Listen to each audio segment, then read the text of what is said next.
कभी सोचा है कि श्री कृष्ण की बांसुरी की धुन में आखिर ऐसा क्या जादू था कि पूरा का पूरा वृंदावन जैसे मंत्र मुग्ध हो जाता था।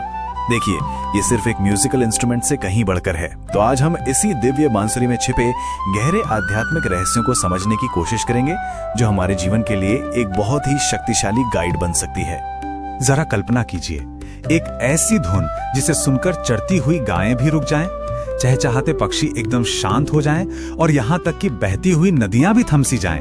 और गोपियों की तो बात ही क्या थी, वे तो अपना सब कुछ भूलकर बस उस धुन की तरफ खींची चली आती थी। तो जाहिर है ये कोई साधारण संगीत नहीं था, इसमें एक बहुत गहरा रहस्य छिपा था।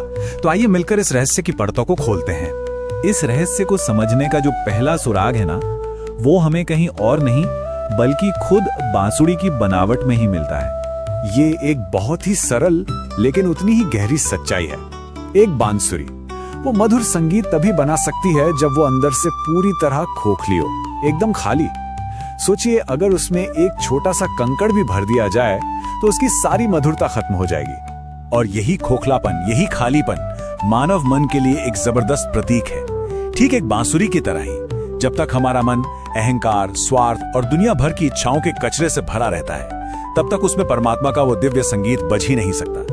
लेकिन जिस पल ये मन इन सारे बोझ से खाली होता है, ये खुद ईश्वर के हाथों का एक वाद्य यंत्र बन जाता है। तो ठीक है, जब हमारा मन इस बांसुरी की तरह खाली और शुद्ध हो जाता है, तो सवाल उठता है कि उससे आखिर किस तरह का संगीत निकलता है। वो कौन सी धुन है जो हमें अपनी ओर खींचती है?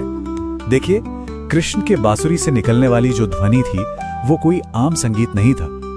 वो असल में हर एक आत्मा के लिए एक पर्सनल पुकार थी, एक दिव्य निमंत्रण।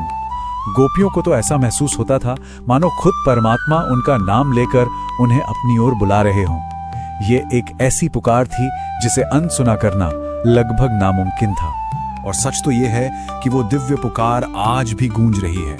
परमात्मा हमें हर पल अपनी ओर बुला रहे हैं। लेकिन होता क्या है कि हमारे अपने मन के अंदर ही इतना शोर है, हमारी चिंताएं, हमारी इच्छाएं, हमारे प्लान्स, कि हम उस शांत दिव्य संगीत को सुन ही नहीं पाते। इस दिव्य पुकार को सुनने के लिए मन को शांत करने की जो प्रक्रिया है, उसमें बांसुरी का डिजाइन हमें एक और गहरा सुराग देता है। और ये सुराग एक संख्या में छिपा है। बांसुरी पर मौजूद ये 7 छेद असल में हमारे शरीर के भीतर मौजूद 7 ऊर्जा केंद्रों यानी चक्रों का प्रतीक है। योग और अध्यात्म में इन्हें आध्यात्मिक चेतना का दरवाजा माना जाता है। जब भक्ति और साधना से इन अंदरूनी दरवाजों को साफ किया जाता है, शुद्ध किया जाता है, तो हमारा जीवन खुद ब खुद दिव्य संगीत से भर जाता है। असल में ये अंदरूनी शुद्धता ही है जो हमें उस दिव्य पुकार को सुनने के काबिल बनाती है। तो हमने मन को खाली करने और दिव्य पुकार सुनने के रहस्य को समझा।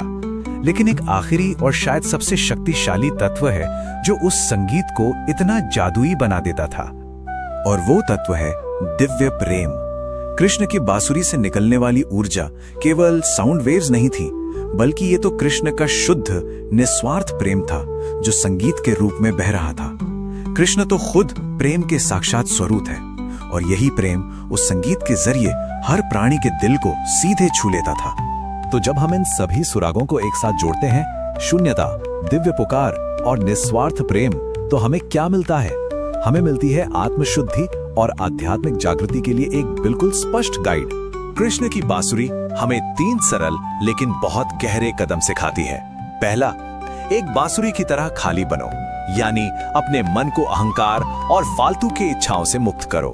दूसरा, दुनिया के शोर से हटकर अपने भीतर की शांति में उस दिव्य पुकार को सुनो। और तीसरा, परमात्मा से निस्वार्थ भाव से बिना किसी शर्त के प्रेम करो। तो अंत में ये बात बिल्कुल साफ हो जाती है कि कृष्ण की बांसुरी सिर्फ इतिहास का कोई वाद्य यंत्र नहीं है। ये तो हर युग के लिए, हर व्यक्ति के लिए एक जीता जागता आध्यात्मिक संदेश है। ये हमें याद दिलाती है कि हम सभी के भीतर उस दिव्य संगीत को सुनने और उसका अनुभव करने की क्षमता है।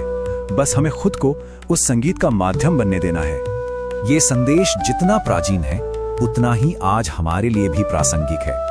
असली सवाल ये है, क्या हम अपने जीवन के शोर को थोड़ा कम करके अपने भीतर बज रहे उस दिव्य संगीत को सुनने के लिए तैयार हैं?